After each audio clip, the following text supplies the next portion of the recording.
Hello, and welcome to everyone in person and to those on live stream. My name is Mary Lanners, and I am chair of the Justice Council here at Pax Christi.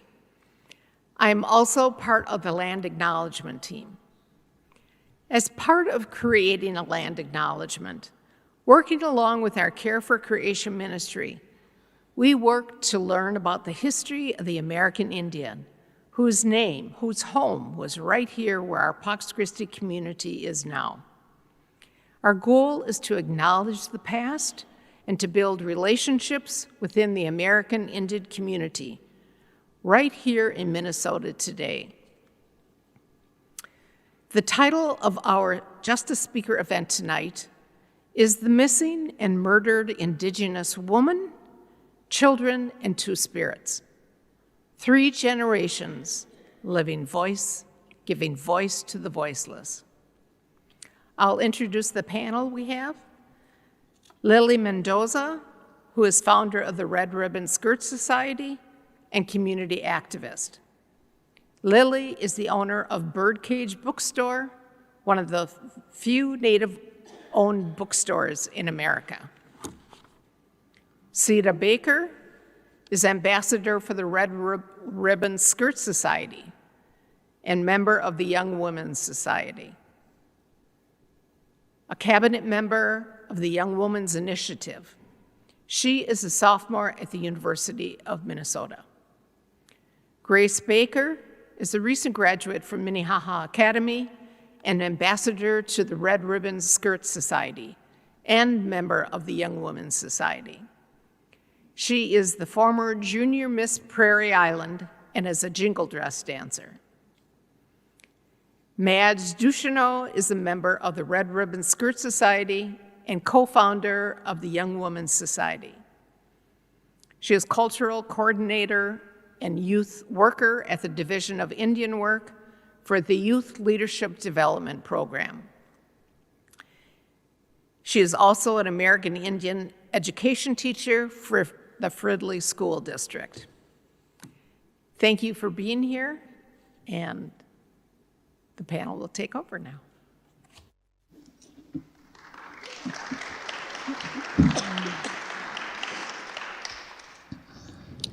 Hamadak yapi, chante washte na pe chius apie, shunskawi imak yapie, majmie, minikoju lakota himacha, wakpawashte himata.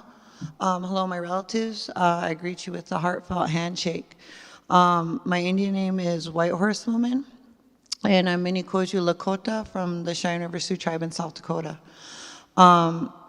Myself and my coworker Rika co-founded the Young Women's Society, WIKOSKALAKA, OMNICIVE, as just for a safe space for our young women that were in our program to come together and talk about issues that they wanted to talk about. And so one of those issues, of course, that came up was MMIW. My mother here, was the founder of Red Ribbon Skirt Society, so then we kind of started working together that way. And then these are both my daughters, so that's how we kind of made this work, right? So, so yeah, that's how we're 3 generations doing this work. And so I'm gonna introduce, or let my daughters introduce themselves, and then we can kind of start getting into the presentation. Hamadak yapi, chante washte nape chiu zapie. Singtalisha washakawi yamakyapi, tinta winta himataha, bideote edwati. Hello, my relatives. I greet you with a good handshake. My name is Strong Red Bird Woman and Sita. I'm from Minneapolis and Prairie Island. Hamadak yapi, chante washte na pe chiu zapie, grace amakiapi, Dakota himachae, tinta winta himataha, Minneapolis Edwati, wane tuma ake shagdogan. Hello, my relatives. I greet you with a good handshake. My name is Grace. I'm Dakota from Prairie Island, and I'm 18 years old. And then you just introduce after? Or do you want to introduce? Okay. So MMIW stands for Missing and Murdered Indigenous Women. This issue has been around for a very long time. One could say that Pocahontas was one of the first women taken or trafficked. She was kidnapped so the English settlers could negotiate with her father, the chief of a powerful confederacy of Powhatan villages, for access to more land and better trading rights. She was sent overseas and renamed Rebecca. Pocahontas never returned home. She died suddenly and was buried at Gravesend, England. She was 21 years old. When her tribe asked for her remains to be returned in the 20th century, the church said they did not know where she was buried. We use her as an example of how early on our indigenous women have been taken from us. Since then, there's really no way of knowing how many have been stolen. More recently, this epidemic has been brought to the forefront due to grassroots groups who are on the ground doing the work of helping search, helping the families of those who are missing, getting names out there, spreading awareness, and building those relationships with the law enforcement and other agencies so that we are heard. Here are some recent statistics. 5,712 is the number of known incidents of missing and murdered Native American women in 2016, and only 116 cases were logged into the DOJ database. 96% is the number of sexual violence against Native women committed by non-natives on some reservations. 84% of Native women have experienced violence at some point in their lifetime. It is 10 times more likely to be murdered compared to the national rate as a Native woman. 10 to 24, or their ages 10 to 24 during this. Homicide is the third leading cause of death for Indigenous women. 3 out of 5 American Indian women have been assaulted in their lifetime, and 48% of American Indian women will experience stalking.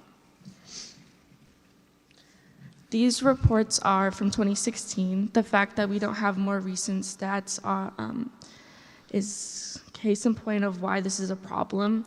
Some reasons for this include misidentification of the body, jurisdictional issues, and/or reports not being made or taken. Next slide.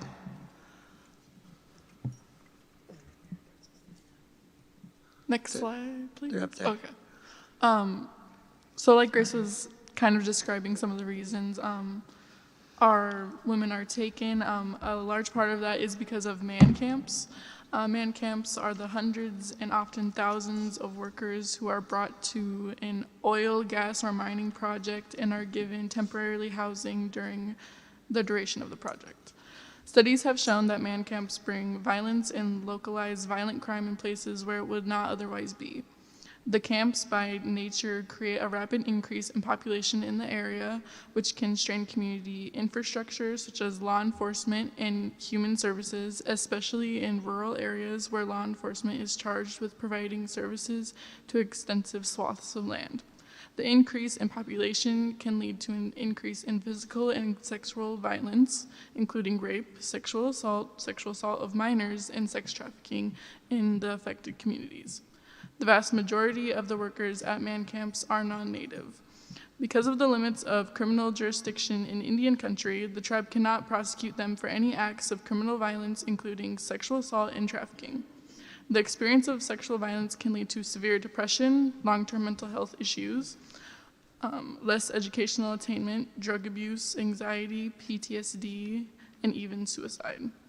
The impacts of trauma are not just held by one person, but are felt as a ripple effect across the community. The initial victim is likely a daughter, a sister, a wife, a mother, cousin, friend, and parent, and her trauma will be experienced by all. Next slide. The red dress that you see up there, and that you see kind of as the MMIW movement and the red hand have become the symbols of the No More Stolen movement. The color red is the color that spirits can see. So when we hang the red dresses or wear them, we are letting those spirits know that they are remembered. It's a call to those that are missing and hoping that they can see that we are looking for them and praying for them. The red hand, often shown over the mouth, is meant to represent those who have been silenced about this issue. It can also be seen as a symbol that we will no longer be silenced. The No More Stolen movement refers to the publicity that this has finally obtained. Social media, including Facebook, Instagram, Twitter, and TikTok, are bringing awareness needed. Often pictures are shared on Facebook and can reach more people all over the country than the typical posters used in the past. Looking up hashtags or just MMIW can lead to information. Also, media in general have picked up on it. For example, the movie Wind River, which is specifically about a young Native woman who is murdered from men who are part of a man camp. News segments committed to MMIW have become more common in podcasts as well. November 15, 2021 issue of People magazine featuring 3 pages of MMIW asking for tips. There have been marches for several years now across the United States and Canada as well, which we have participated in. Even doing a presentation like this is helping the movement. The question remains, is everyone paying attention? Do they care? For example, Gabby Petito went missing and everyone knew immediately about her. Meanwhile, in the very state that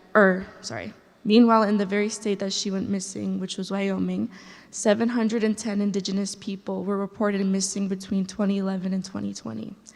In the 8 days between when Petito's family reported her missing on September 11th and when Petito's remains were found on September 19th, 3 Indigenous people, Sterling Prince Red Star, Marky Shea Williams, and Cloel Buck Elk, were reported missing in Montana. Yet we don't know their names. We're not saying she deserves less attention, but rather that missing Indigenous and people deserve the same amount. Next slide.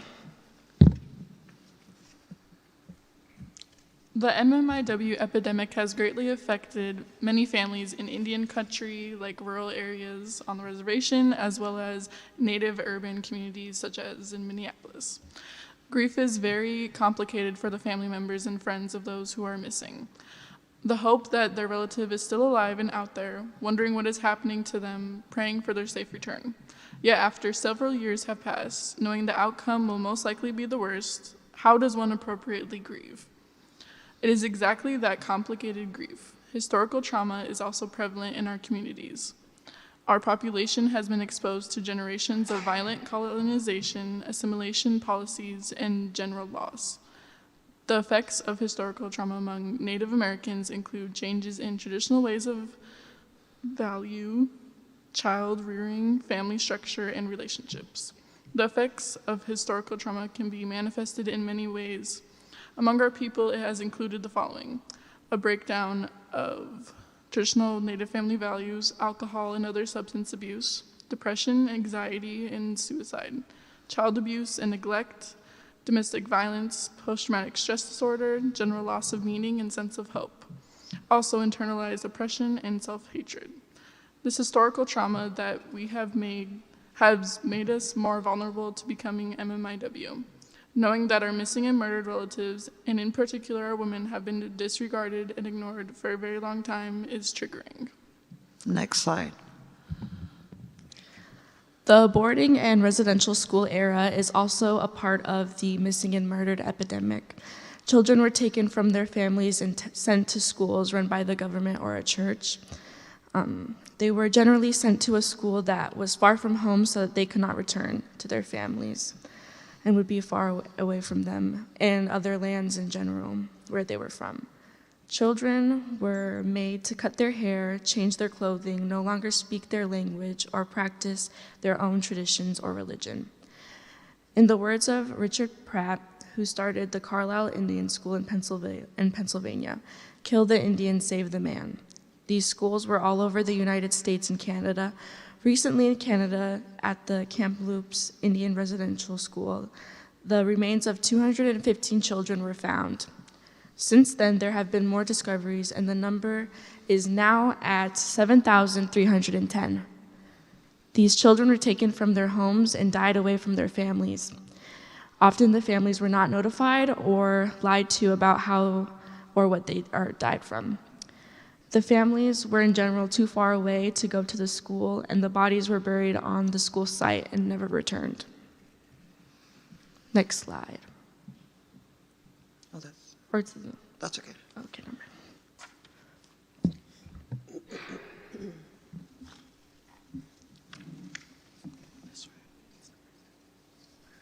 Recently, the remains of 9 youth who attended Carlisle Indian School were returned to the Rosebud Reservation. This is a step of reparation that can start the healing process. Returning the children to their original homelands is long overdue.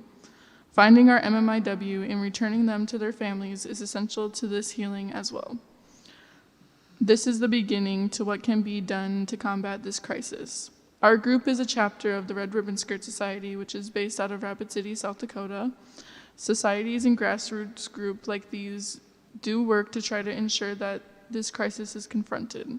Our group has created a sisterhood where we have each other's backs. We as young women have targets on our backs.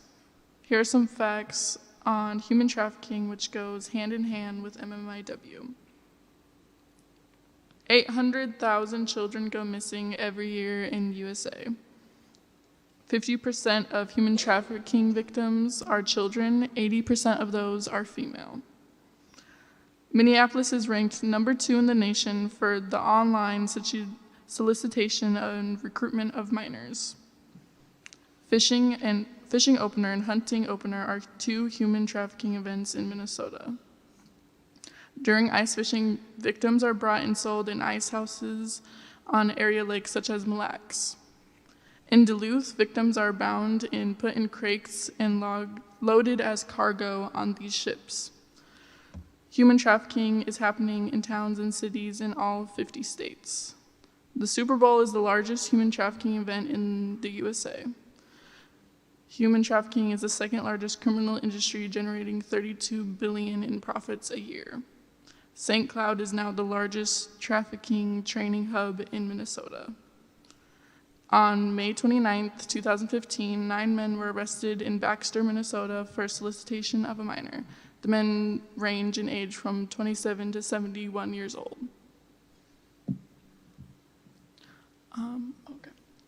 Legislation and other ways to combat the crisis has started in the U.S. In the state of Minnesota, Mary Kunish of Standing Rock, Lakota descent, and the first Indigenous woman to serve on Minnesota Senate, helped to create the MMIW Task Force in 2019 with the goals to examine systematic causes behind violence that Indigenous women and girls experience. Appropriate methods for tracking and collecting data on violence against Indigenous women and girls, including data on missing and murdered Indigenous women and girls. Reports on policies and institutions that impact violence against women and girls. Report on measures necessary to address and reduce violence against Indigenous women and girls, and examine measures to help victims, victims' families, victims' communities prevent and heal from violence that occurs against Indigenous women and girls. There is a missing and murdered Indigenous relatives office that is opened last year and is backed by our Lieutenant Governor, Peggy Flanagan, a member of the White Earth Nation. Juliet Rudy was appointed the director on February 14th of last year. There's also an office for MMIW cold cases that was established under Operation Lady Justice Task Force in Bloomington, Minnesota.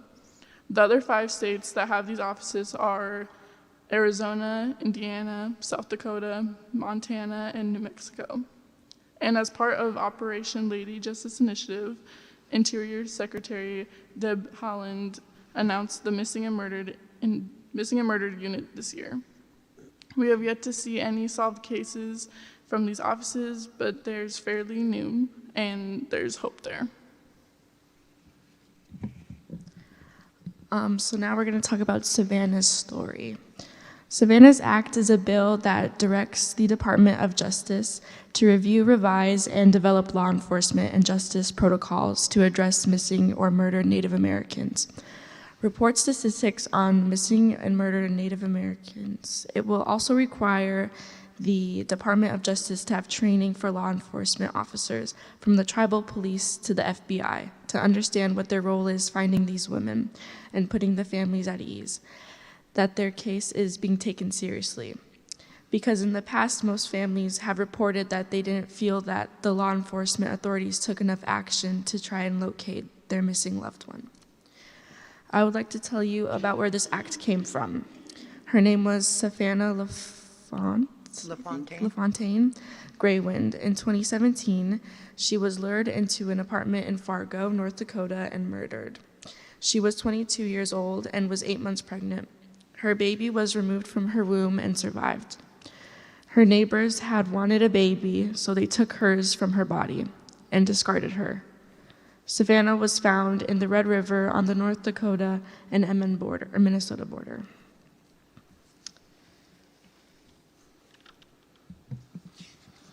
Next slide.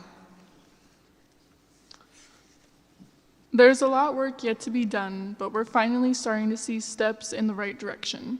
Community partnerships with schools, businesses, and organizations to continue awareness, safety protocols, and resources for families is needed. Gaining and/or creating a trusting partnership with law enforcement, including on and off the reservation, needs to happen. Large-scale public awareness campaigns need to happen as well, to keep this at the forefront so that we don't have to say no more stolen sisters. I'd like to hand it over to my grandmother now. All right, I can't see that over there, so I'm gonna look back here. Okay. Because I'm elderly. Good evening, and I'd like to say thank you so much for having us here tonight. The display of dresses back there is haunting, beautiful, and we really appreciate that, walking in here and seeing that. Pretty amazing. I'd like to thank my daughter and my granddaughters. I think this, the work that we're doing, we didn't even notice it was 3 generations. It was brought to our attention. These girls have been doing this work since 2016, so when they were teenagers. And, we just started doing the work. And my name is Lily. I'm the founder of the Red Ribbon Skirt Society. I'm Lakota from Cheyenne River. And my Indian name stands for her nation.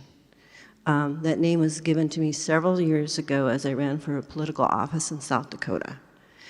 And so, I began to do this work in 2016. I just kind of want to give you a little history before I get into where we are now, because we've come a long way.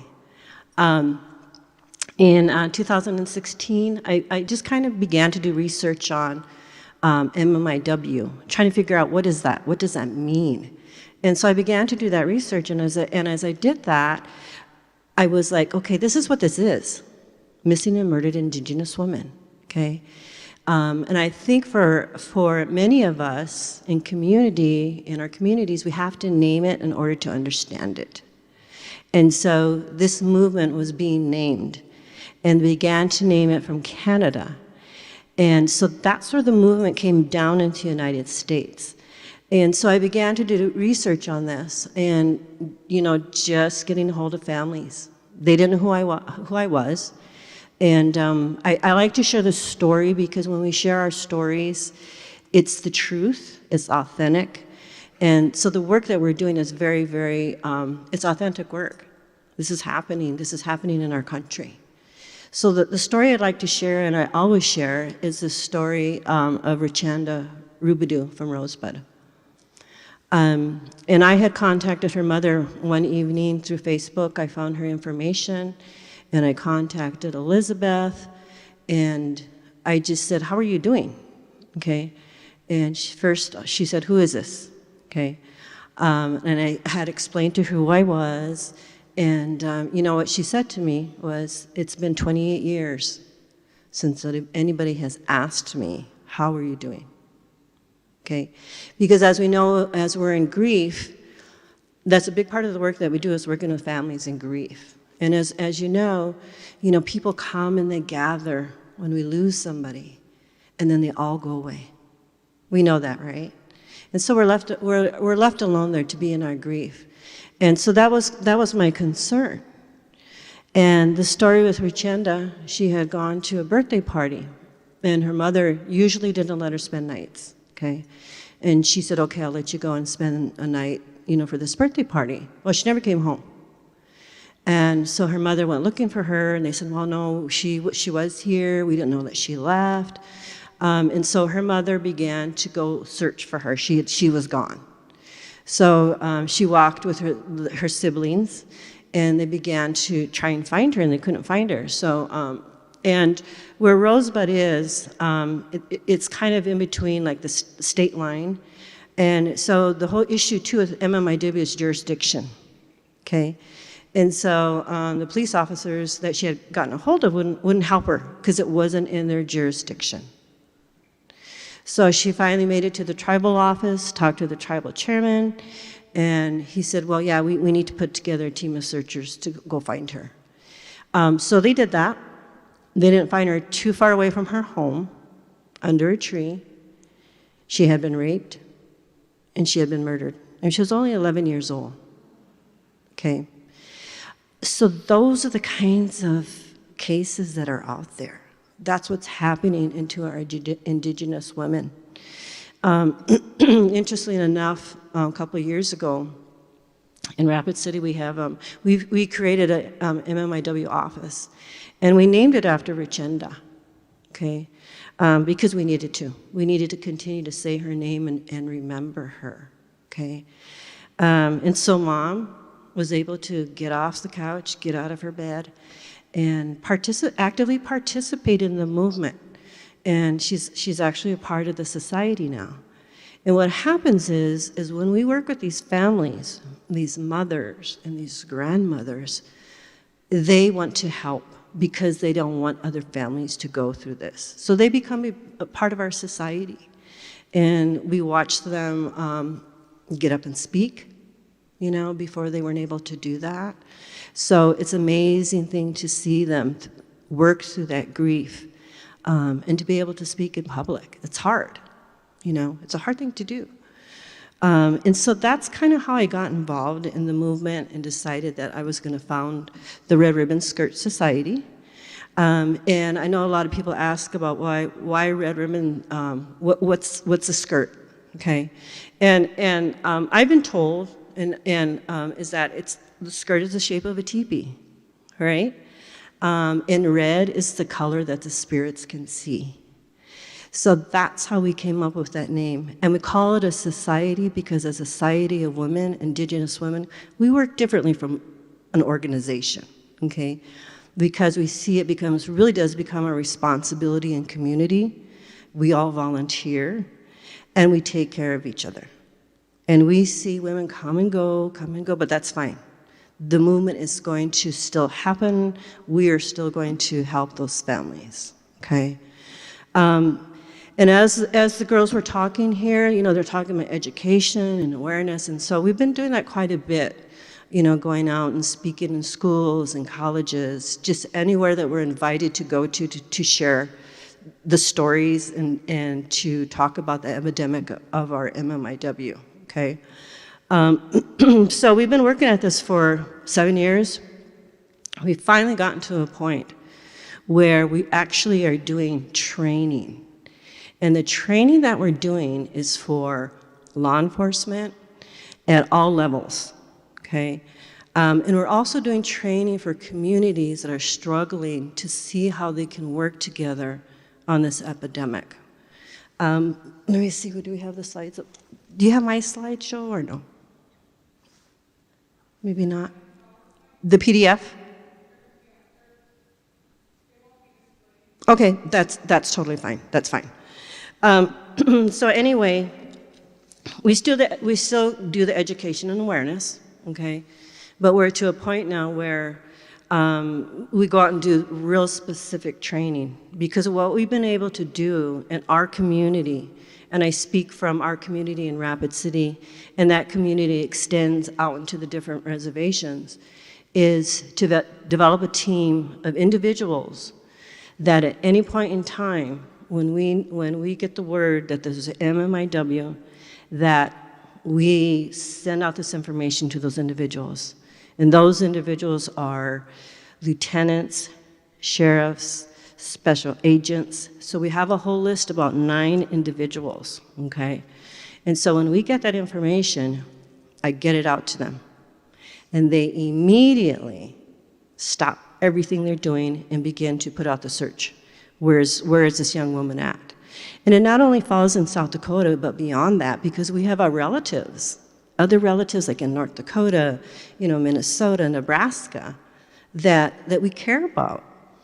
And so we're able to do that, and it's interesting, we're able to cross borders, okay?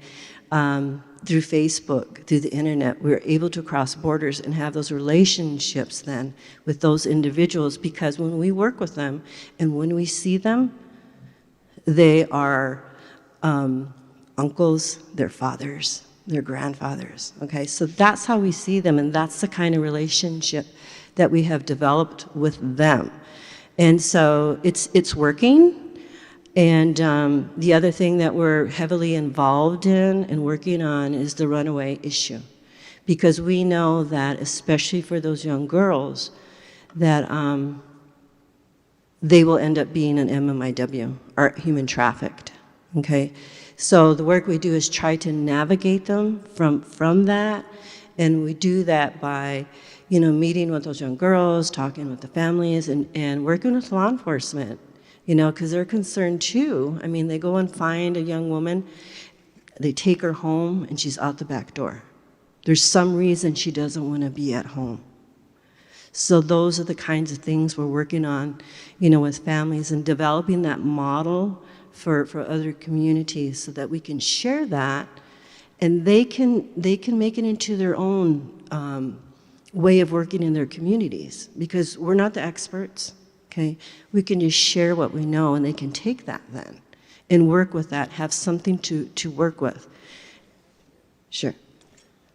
And then just to piggyback off of what my mom is speaking on, that's kind of one of the reasons too that we started the Young Women's Society in Minneapolis, because they're all young women, they all have pressure on them, they know there's a mark on their they're targeted. Especially, we're in South Minneapolis, so there's a big Native population there, and they're all beautiful young women, so they're targets. And so when we started that too, we have a code word, and we're all friends on social media. So if we see this certain phrase on social media, we know we have all each other's numbers. We know to call each other right away, check in on each other. If one of them doesn't want to be at home and is feeling like they just need to be somewhere else, that's kind of when we step in and have a group, go to dinner, just be together so they feel safe and kind of can relax a little bit. And so to the point of like trying to make sure that, because the Red Ribbon Skirt Society is mostly older women, ain't no offense, no. The older ones, and they have the grandmas, right? And so then I'm the mom age, and then the grandkid age are my kids, and so it kind of works that way, where I can call my mom and say, okay, well, one of our girls is going through this, and then she can relay to me, kind of that grandma side to it, but then I can relay it to them, and so I just kind of wanted to say that's one of those reasons where we're making sure that they're not. They don't want to run away, right? And that they're gonna take care of each other, and that's another word with that society is, we're a group, we're society, we're comfortable around each other, we have that relationship, and so of course it helps that they're my daughters, but there's other members, right? And so, and I treat them like that too. If they act up, we're gonna say, hey, treat them like, hey. Scold them too, just like that. So, but yeah, I just kind of wanted to mention that. In our society, across the United States and our Facebook, anybody that wants to participate, respond, send us information. They're part of the group. They're part of the society. Maybe some of them aren't actively working out there, but you know what? People feel comfortable. Families feel comfortable in posting. Okay, and I'll get messages from families about anything. I'll get cold calls from families, or families that don't even know. They've lost somebody, and they're grieving, and they can get a hold of us because we know what it's like, because we're working with those families, you know. And, domestic violence, that plays into all of this as well. We have one of our other first MMIWs was a girl in Wisconsin. Cheyenne. We could say her name, right? It's okay? Yeah. Cheyenne Fiddler. And she was in a domestic violence situation, you know, and I think the story is she went back to get her stuff because she was getting out of it. He was there, and he murdered her. Okay. And so there's that whole violence, domestic violence, that plays into a woman becoming an MMIW. The other thing that we've has been brought to our attention as well is suicide. Okay, what is that? What do we name it? What do we name that? You know, instead of calling it suicide, taking their life, what do we name that? Okay, so that's a deep conversation that we're having right now. And the soul, their spirit is missing. So it gets back to missing and murdered Indigenous women. Okay, and the whole conversation then comes up about where do they go? You know, because of Catholicism and the different Catholicism that happens out there. If you commit suicide, you're going to go to hell. Okay, so we try to teach the families and work with the families. I've had deep conversations with them about this, that, you know what, our relatives are waiting on the other side. It doesn't make any difference. And when a young person commits suicide, there's something wrong. You know, there is something wrong there. And so that's another thing that has been brought to our attention. So there's all these different facets to this. And we talk about boarding schools, okay? I was there when they brought those 9 children back in Rosebud, okay? And they brought them back in these little boxes. They were little because they're just remains, you know. And one of the families had shared a story with us that, you know, she was in the boarding school. She had twins. She got pregnant while she was there. We don't want to point fingers, but she got pregnant. So she wanted to escape. She wanted to leave. And what happened was she went during a storm, and she froze to death with those babies, okay? So that was one of the young girls with her baby's remains that was brought back. And that was really sad to see that. You know, it was just, you know, just tore your heart apart to see all of these remains in those boxes, you know? So, you know, part of that, and we talk about we're in this church, okay? Part of the work we do too is what we're doing today here with you all, okay? Is building that relationship, you know, with you all. Things happen, you know, colonization. All of this began to happen when non-natives came onto this land. You know, our relatives, our grandmas, all of them that experienced that, you know. So that's part of our trauma that we live with.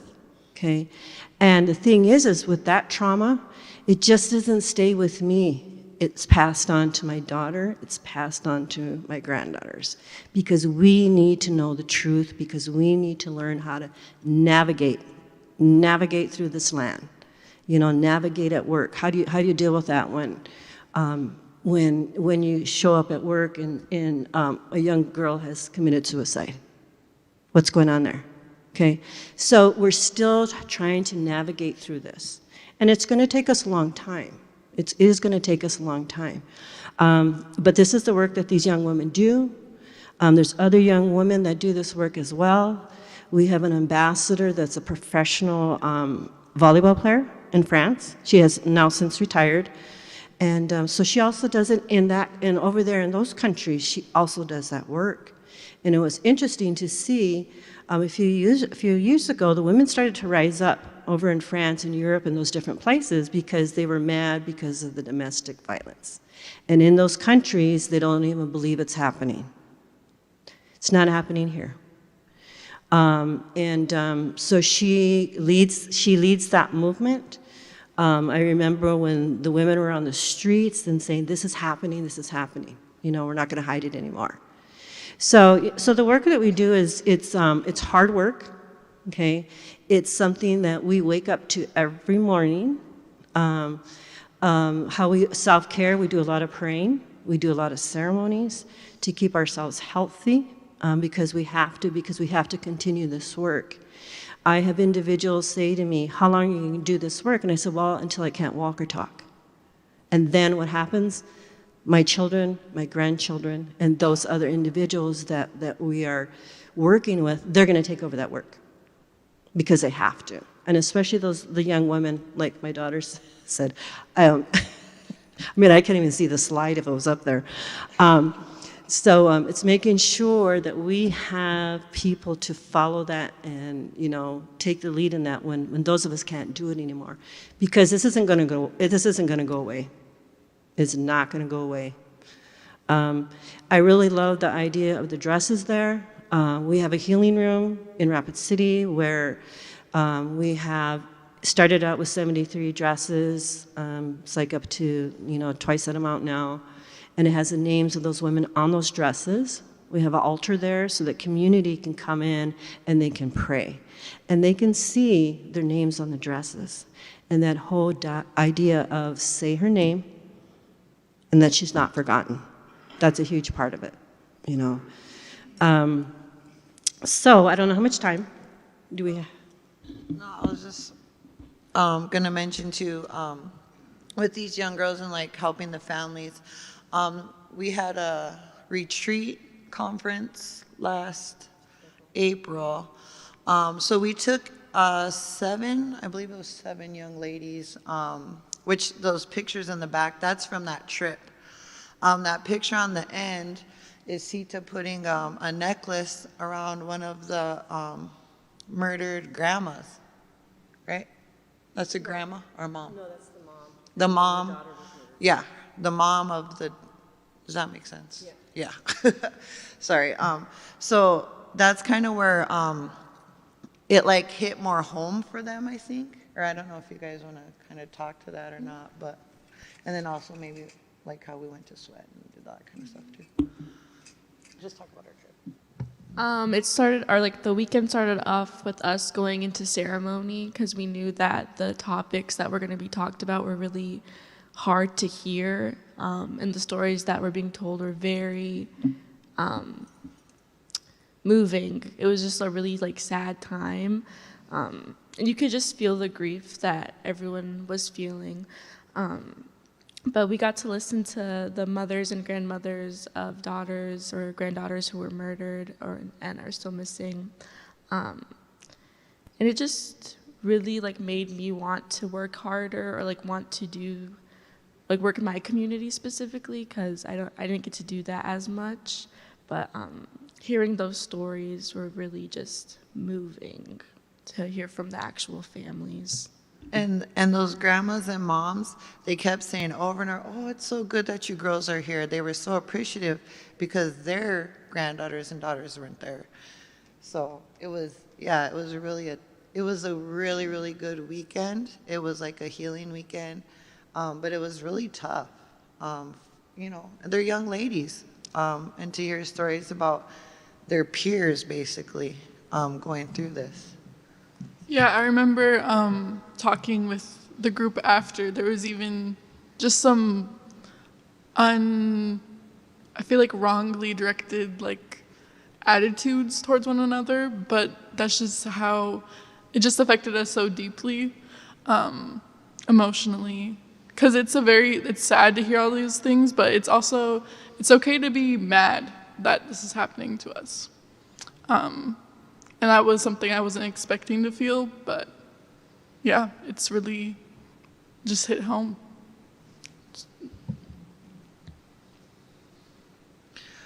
And so the story, I can have Grace talk about what the jingle dress is and what it means.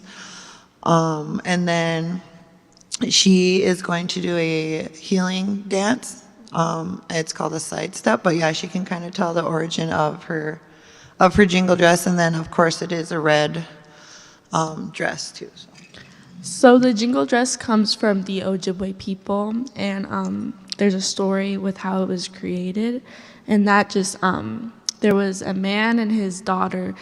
She was really, really sick, and he had a dream where these, I think, 4 grandmothers or elders came to him with this dress and told him to have his daughter walk with his daughter and have his community walk with her and dance with it. And after that, she was feeling a lot better. And so that's why we see this dress as a healing dress. And then also the cones you'll see when I stand, or I don't know if you can really see right now, but they're supposed to represent prayer. And so when you hear those click together, that's the prayers being told. Or that's how I also see it as, yeah. So she's gonna come down here, and then we're just gonna play the song over the phone into the microphone.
Okay, so thank you, Gracie. And I just want to mention that Grace does go out and dance for healing. She's also dances for social justice. She was at George Floyd Square when they made a call for jingle dress dancers, and she went and danced for healing for the community, you know. So it's when she dances, it's for a purpose, you know. So I'm really proud of her for doing that.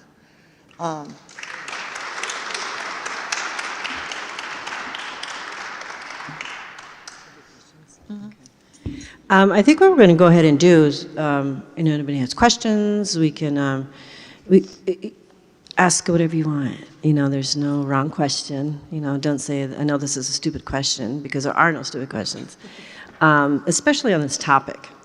You know, that's why we're here. So, I'm just going to make a little announcement for everyone. And I first of all, I want to say thank you for sharing your story with us and for sharing your sister's story with us.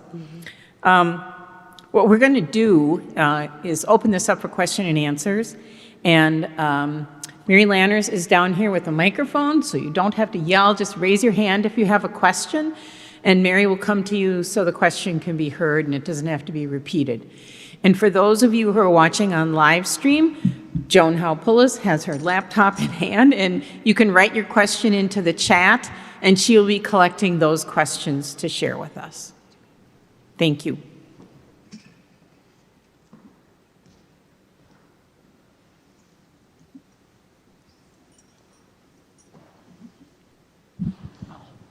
Okay, so my question is about the man camps.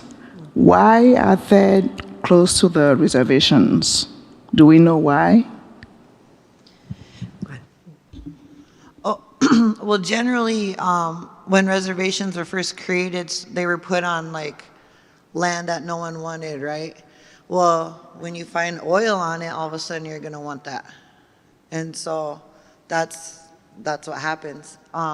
Also up in Duluth, with the pipelines, line 3 and that, and they're gonna cut through a reservation rather than I don't want to, other than non-reservation land, right? So like when Standing Rock with the No DAPL, they didn't have to cut through Standing Rock. They could have went around, but that's inconvenient for non-native peoples. So it's easier just to put us out again, basically. And so that's why those man caps end up being literally around our communities. And they make a lot of money on those man camps. And so it's just a bunch of men, they have temporary housing, and they have money. And so that's what they end up doing. And then too, of course, you know, a lot of our people live in poverty, okay? And so to have somebody there to have that money there to take you out for a good meal, to buy you things and all those sorts of things, it's pretty enticing. Okay, the thing that we found out is a lot of these men that come into these camps, they're criminals. Okay, and as much as they say, oh, they've done a background check, well, you know, they haven't. Okay, and so they bring criminals into our communities. Okay, and so that's what happens in a lot of our women, our MMIWs. There was a case up there, I think probably in 2016, and a girl went missing, and it's still unsolved, okay? Even though they found her pickup in the water, and they know who that pickup belongs to, okay? It's unsolved, okay? And that happens a lot. A lot of, too, just I'm kind of getting sidetracked a little bit about that, but hypothermia, okay? A lot of our women are maybe beaten, and they try to escape, and then they end up, especially if they're in the cold, that's where they die. So when they go to the coroner and the autopsy is done, it's hypothermia, even though they're beaten. Okay, so that's another thing that we deal with families, and they're mad, you know. So I don't know how you change that. I don't know how you change that law. You'd have to. I mean, that's a huge medical thing. Okay. But my son is a police officer. He's an investigator. And I had the family coming to me in Rapid City, and they're mad, you know.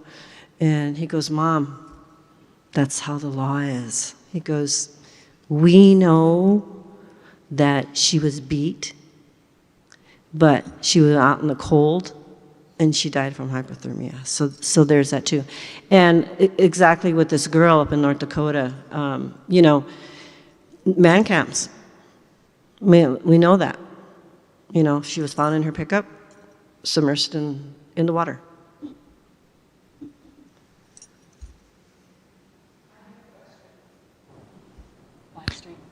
This is from Livestream. Thank you so much for sharing your stories with us. What can we do to support the Red Ribbon Society? I'm going to have those girls answer that question.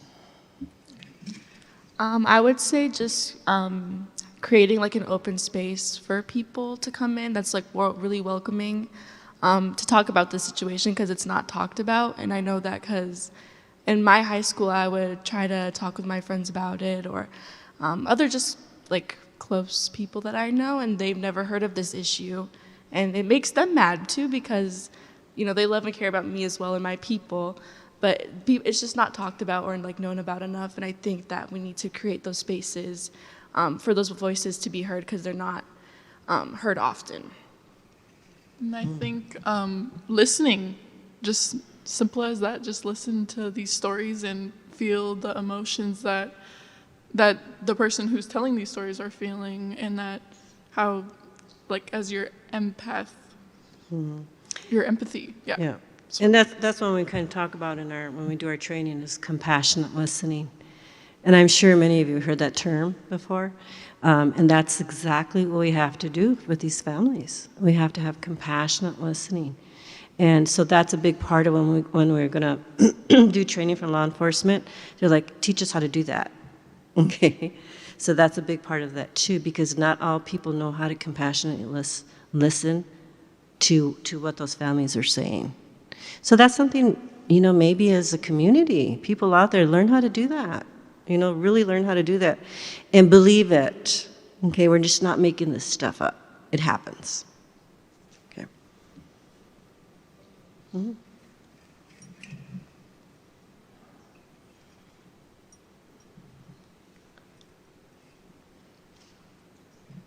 Okay. I'm not very articulate, so we'll see how I can do this.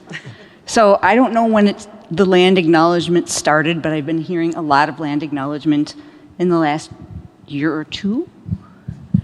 So we, as descendants of Europeans, I've been on a big learning curve. It's a goal of mine to be on this big learning curve, and I'm appalled all the time.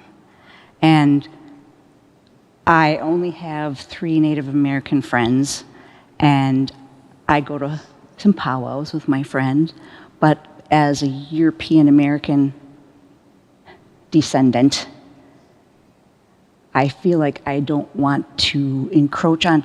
So I've asked people, what do I wear? What do I do? How do I support your community by not being in your community?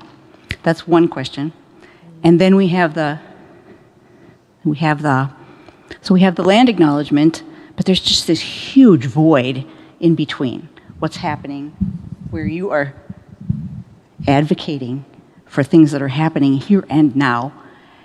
And it seems like my European descendant world is just way back here, but it's good. They're making land acknowledgements. That's really good, but there's just this giant gulf in between. That's the only way I can describe it. And I want to swim through that gulf to the other side somehow. So that's one thought. So these are a couple of random things.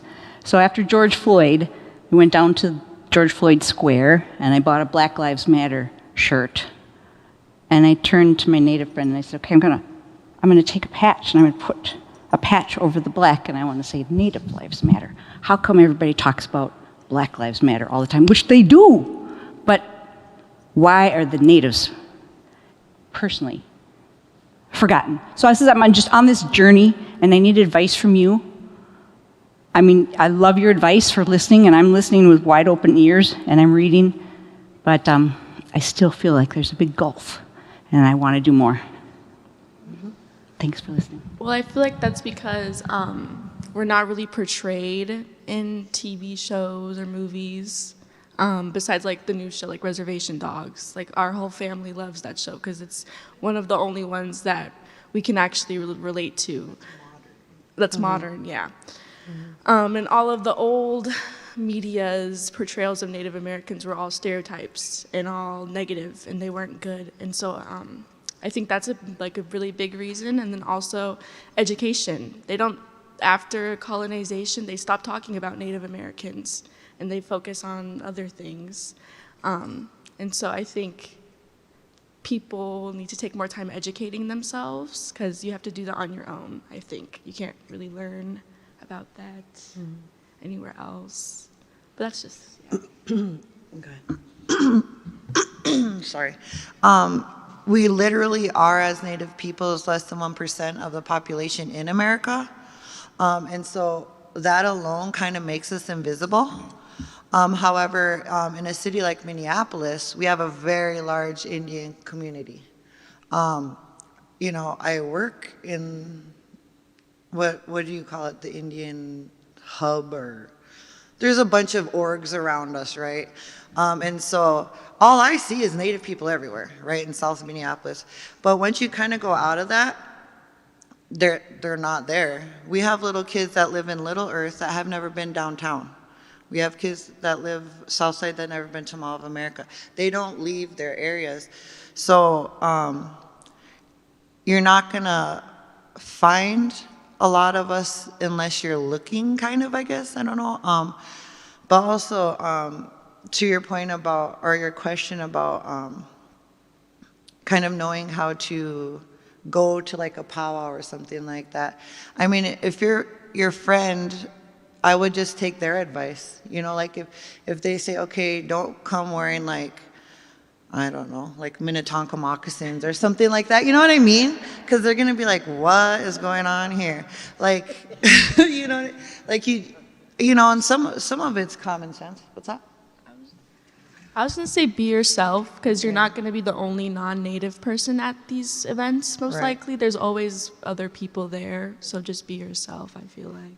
And also, like you guys are doing, literally asking the questions, not just assuming or making assumptions. Ask. Most people are willing to answer it, rather than just saying something like just off the wall and be like, what? You know, like just, yeah, like asking the questions and being authentic and saying literally, I don't know this. I did not learn this growing up. Teach me, you know. So. And I think too is that a lot of non-native people assume that our own people, we know everything. Okay, a lot of that was taken away from us. Okay, a lot of our language was taken away from us. So for me in the 70s, you know, or when I went to school, I didn't have one native teacher. Okay, on the reservation, because we weren't at that point where we had a lot of our native people educated to be teachers, okay? So we had a lot of non-native teachers come in, and a lot of them were old. A lot of them came because nobody else wanted them, okay? And so we didn't learn about ourselves in school at all, you know? And a lot of, when we grew up, I can say that my mom didn't share anything because it just wasn't allowed, okay? Yeah. You know, so there are years there that we lost who we are. And you're saying we're in between there? We're still trying to navigate that. We are still trying to figure that out. There are some of us that are lucky enough to have access to, you know, the elders and still have our mothers and our grandmas that we can go to. And they can continue to share those stories because the stories are our life, okay? And and a lot of those people are passing on, you know, and so I think every opportunity that we can get, we want to be able to sit down with, and including like my older brothers and sisters. I mean, the stories that they can come up with is amazing. I go, what? That's how you grew up, you know? So as you're trying to figure it out, we are too. We are too. But, you know, like Imagine and shared, it's like, you know, if you want to go to a powwow or do something like that, ask your friends. They're going to tell you. Don't wear those crazy looking whatever you're going to wear to go out there and dance with. And ceremonies too. That's a huge part of it. We have non-natives that want to go to our ceremonies. Okay? And there are a lot of medicine men out there and spiritual leaders that say, yes, you're welcome. You're welcome to come, you know. But don't just show up and think that you're going to participate. Okay? You have to build that relationship. Even within our own people, we have to build those relationships with our own people in order to be allowed or invited into those circles. Okay, I don't know if that answered or not, but okay.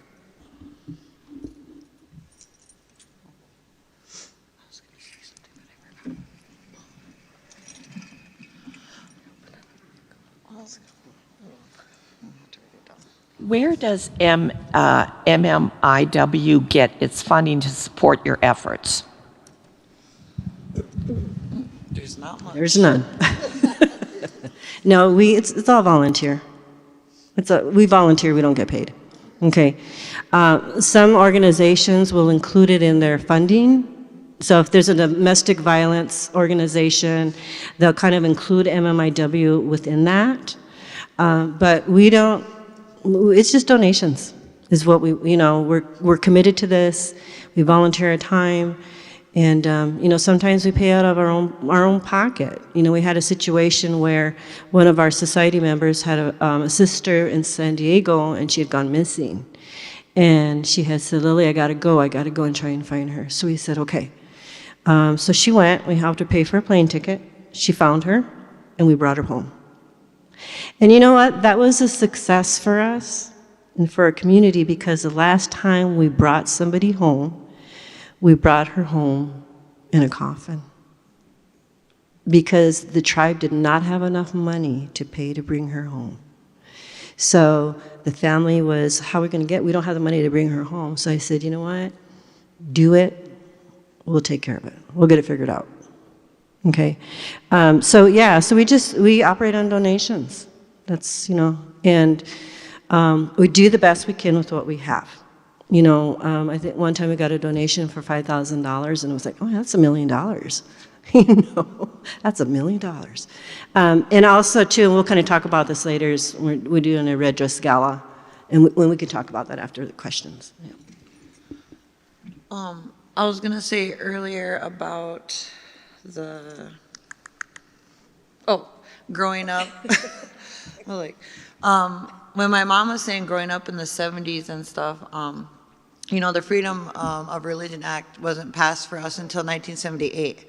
I was born in 1979, so she wasn't allowed to go to ceremony or anything like that. My grandma went to a boarding school, a missionary school, so that was taken away from her. So then she was kind of the middle piece, and then by the time I started growing up and in high school and stuff like that, is when kind of we started getting back into that, and I started dancing, and we started kind of like learning the language and that kind of thing. Like, we introduced ourselves in the language, but my mom wasn't taught that growing up, right? But I've been teaching these girls, so then they can kind of, so it's good. It's gonna take a long time. But it's, it can come back. I mean, that's the whole goal of it.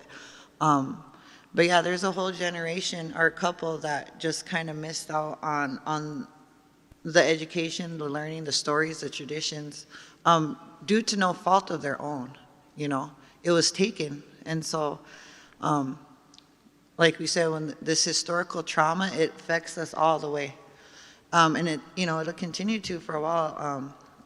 But when we do stuff like this too, it kind of helps us, like repetition and asking questions kind of makes us like, kind of think about stuff, remember stuff. So it's good for us too, to come out and do this and visit and just talk about stuff, Was there another question? No, that's okay. Does one have to have special preparation to become a jingle dancer? How do you get to be one? And in the community, anyone can dance. For me, I was just watching, or I started when I could walk, and my mom just put me in the dress and sent me out there. Both of them. Both of us, yeah. But I loved it ever since I was little, and I would watch all of the older women dance, and it made me want to be like them, and I would look up to them and want to be such a good dancer. And yeah, you just watch your community and watch your members, watch the people around you dance, yeah.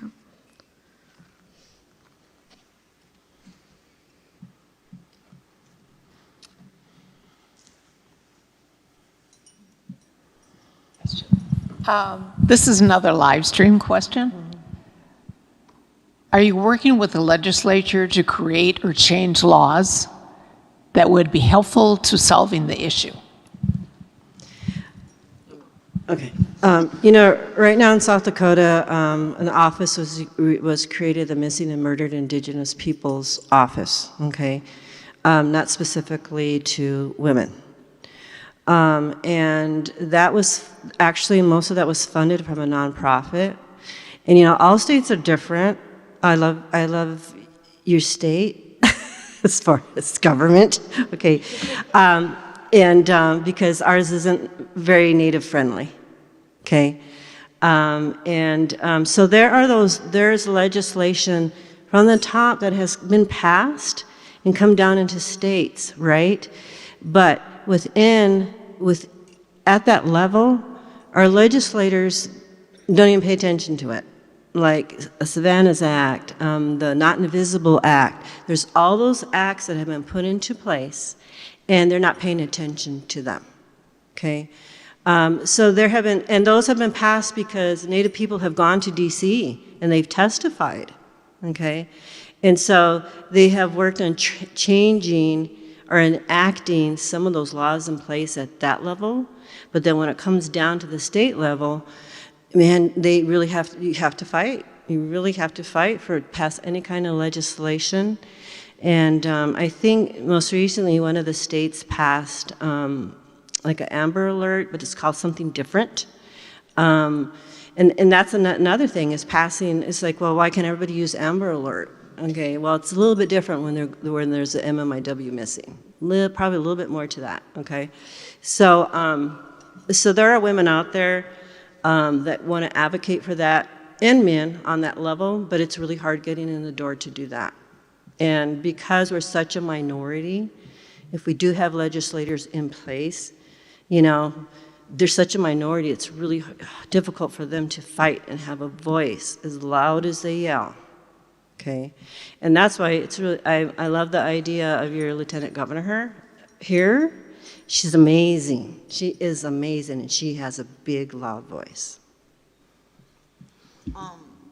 Yeah, like growing up in South Dakota, and then, I mean, I moved here in '97, so I've been here for a long time. But when these cold case offices opened, they didn't tell anybody. They didn't tell community. Like, we didn't even know what was going on. And it's like, we're the ones that talk about it. We're the ones that it's, you know, kind of going to be affecting. And we didn't even know about it. And then when they opened the one in Rapid City, I happened to be there for that. And they invited my mom to come speak as one of the grassroots organizations. Well, all those big DC guys came in, and they tried not to, they almost left her off of the thing. And of course, she gets up there and does her thing because she will not stop, right? But that's a good thing that we have people like this at the grassroots level where you don't have to answer to the government in DC before you can do anything. And that I feel like that might be one of those problems too. With those cold case officers, it's like, is it even, what is it doing, you know? And I most recently had a meeting with our MMIP office in South Dakota, and I asked, what are the cold case offices doing? What are we doing here? It's in Rapid City, what's going on, okay? She goes, well, I don't know. I said, well, it's been 2 years, right? I've had families call and say, can we open up an investigation? Can't even get to the place because it's always locked, okay? So it's like these things are created from the government, and then, but we're going to tell you what you're going to say and what you're going to do, right? And I remember that day when they opened up the cold case office in Rapid City, you know, they had everybody sitting. I said, I'm supposed to be here? Oh, really? So I got myself a chair, and I sat down with them, right? And then they met, had a little break, and then they introduced me, and I didn't think they introduced me right. And so I got up and I kind of chewed them out, right? And I said, you know what? And I mentioned Minneapolis. I said, you know what? An office is open there, I said, and the grassroots people were left out. So I said, so yeah, we're angry, you know? So I said, this can't happen because we are the ones out there doing the work. We're the ones meeting with the families. We are the ones that are going out and doing search and rescue, okay? So it's it's very political. So we have to really fight to be at the table. And then also the media kind of picks and chooses what they want to put out there and who they're going to talk to.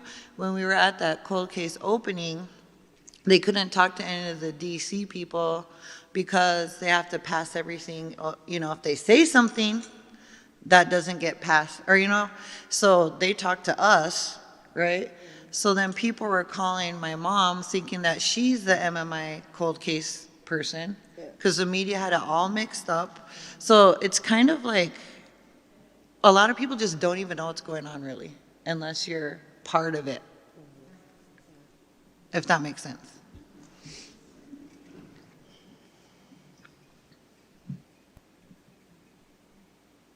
So I want to say how powerful language is and how generous I always feel in your presence, in that you share your language with us.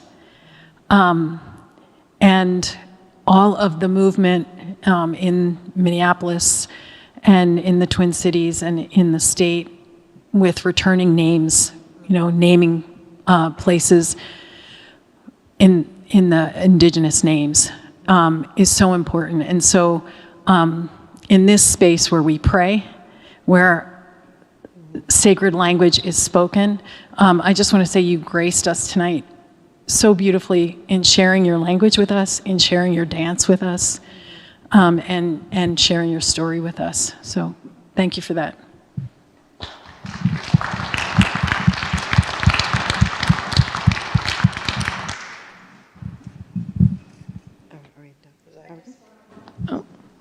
Hannah. I just wanted to make a comment. I'm on the Justice Council. I'm chair of the Justice Council, and I work with Joan. And when I came into, this was about 3 years ago, when George Floyd died, yeah, I wanted to get into justice. Like grand ideas. But you are the people who make the change. And I'm so happy you're here, having Louise Mattson here. Anyway, thank you for all the work you do. And I hope that we can, as a community, help you. Yeah, I was going to shout out my executive director at DIW, Miss Louise Mattson is here. And she, she's been a big supporter.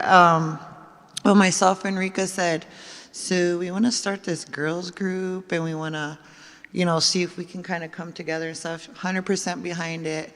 She's always supported us, always made sure that if we needed something, we got it. And so thank you, Louise, for that, miigwech. So, and I used to work with her it would have been about 20 years ago when Sita was only 9 months old. And then I had Grace, and then I left work for a while, and then I went back to DIW about 6 years ago. So I've known Louise a really long time, and it's really good to have somebody like that support you. So again, thank you.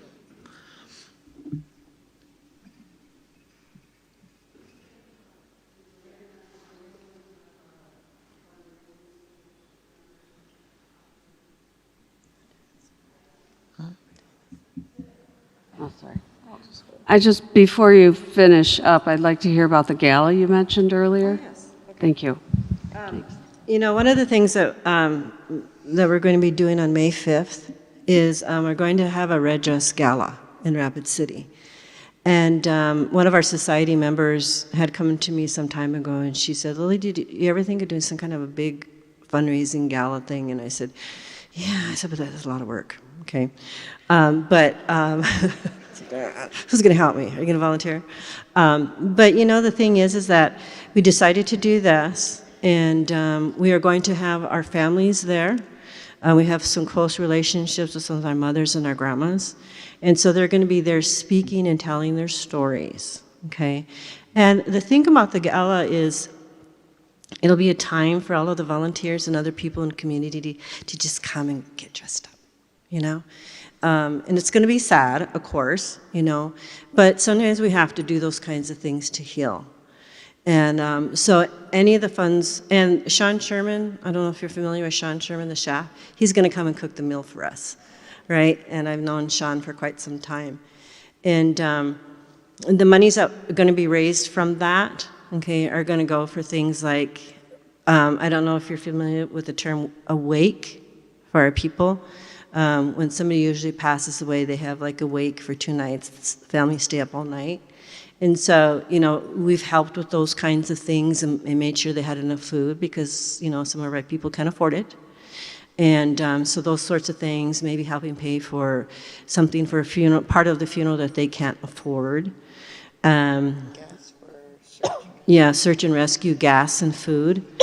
And just like the Bring Her Home project, which we have, like, you know, we had experience doing that with bringing a deceased woman home and then bringing home one that was alive, brought her home, okay? And maybe sometimes they might need a star quilt, you know, that we'll make sure we have those on hand. The nice thing about our society is that we're not attached to any huge organization where if somebody calls me and they need something, I don't have to go through the paperwork. I said, okay, here it is. You know, we just did that with a runaway last couple of days. The parents had to go to Rapid City before they locked her up. They found her, and they were going to hold her. And so we helped with the gas so they could go pick her up. You know, so those are the kinds of things that this fundraiser is going to help. And I just wanted to mention the date. Friday, May 5th is the National Day of Awareness for MMIW. And it's actually after a young lady named Hannah Harris that was murdered in Montana. Montana, right? Yeah. And that's her birthday. And so that's why that day is significant. And I believe her mom, you had talked to her mother, so she might also be in attendance for that too. So it's something where when we come together like that, it's like it's like healing, right? It just feels good to do that kind of stuff, and just to be around like-minded people, because you know it's a hard topic, but it's happening, it's real. And so to acknowledge that, but also just to remember all those MMIW, Two-Spirit and children, to know that we're there for them. And it's just going to be all red. Those spirits are going to see us. Those spirits are going to feel us. They're going to know that we're thinking about them and remembering them. So that's kind of another big thing about everybody wearing red. So, right. Yeah. And you know, it's also a good time to bring those families up from the reservation that they can't afford to come up, you know? So they can come up for a night, they can stay in a nice hotel, they can eat a really good, you know, dinner, and we just treat them really, really good, you know? And the moms and the grandmas, they just love it, you know, kind of thing. In their sadness and their grief, they love it because it's just not done enough, you know? It's really not done enough.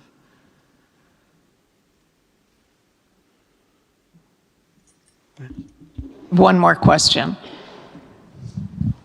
I'm very interested in the tattoos that you have on your face. Could you explain that? Sure, I can do that.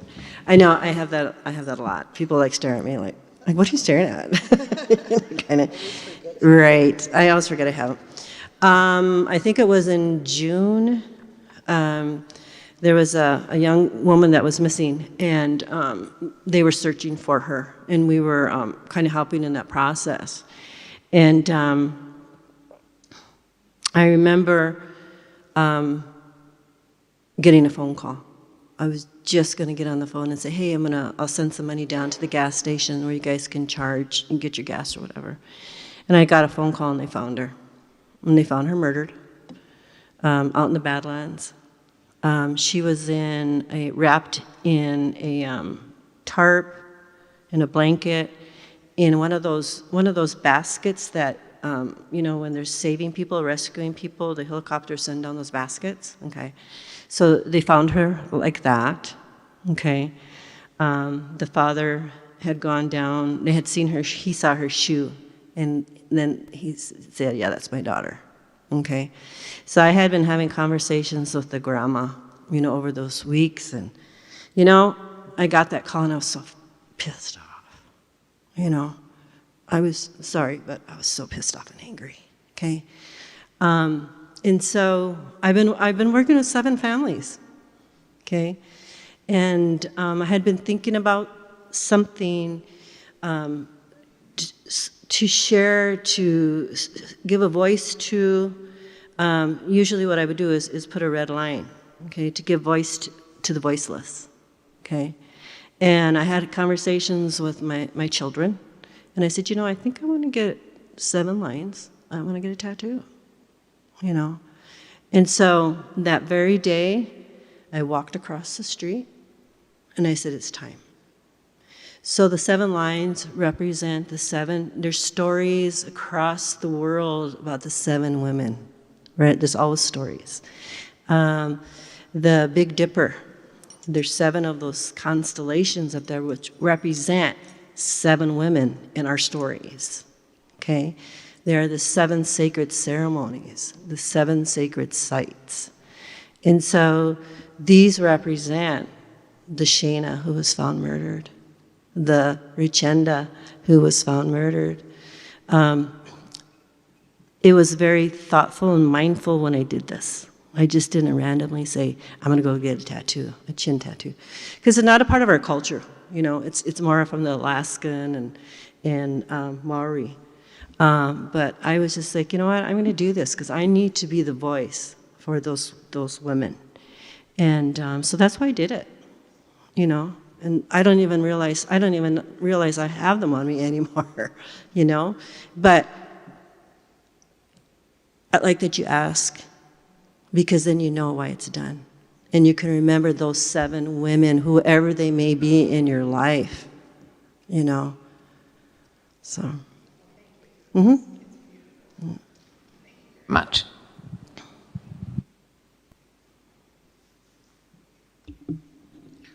I guess I just want to say Wopida Tonka Chimigwech for inviting us here to talk about this and allowing my mom and my daughters to share and to get a chance to do this. And I have a good feeling about it, and I think a lot of people hopefully got something out of it. And will remember us and remember them, especially when, if you ever see a red dress or a red hand, and now you guys know what that is, what it's about, and know some real stories about those, because that's the whole point of this movement, is to make sure that they're remembered. And those red dresses back there?